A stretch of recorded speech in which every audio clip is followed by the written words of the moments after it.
Enteng abote coba amarga ngerteni yen Allah sing paring coba. Kudune enteng larane coba, lamun sira ngerti sapa kang nyoba. Amarga Allah kang paring coba, marih kang bagus tumrape sira, milih kang bagus tumrape sira. Allah kang nakdir coba awakira, iku kulino bagusi sira. Aja suudon pangeran ira, kudu husnudon pangeran ira, kudu husnudon pangeran ira.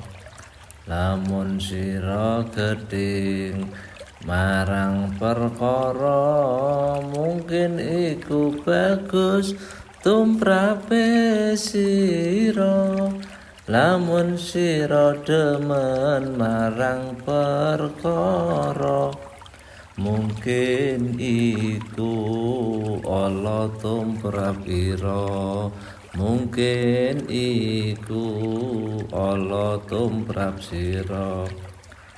Tandane wong oleh pitulungan saking Gusti Allah kang Maha Rahman, iku dijaga tetepe iman waktu dicoba saking pangeran, waktu dicoba saking pangeran.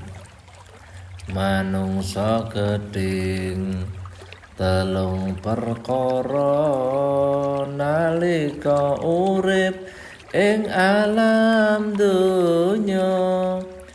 Dadi wong miskin, sakit lan ina, takdire Allah pangeran ira, takdire Allah pangeran ira.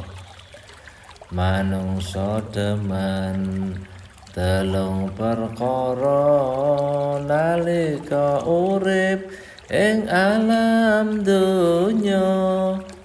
Dadi wong sugih sehat kuncara, takdire Allah pangeran ira, takdire Allah pangeran ira.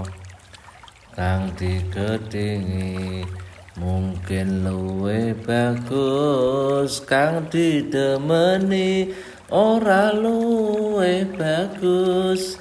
Kanggo sangune ing dina mburi, dina akhirat sawise mati, dina akhirat sawise mati. Saking kitab Budi Jawi Utami Syair Jawi diambil dari kitab Al-Hikam Hikmah 115 dan surat Al-Baqarah 216 serta hadis-hadis Nabi dari riwayat yang sahih. Wassalamualaikum warahmatullahi wabarakatuh.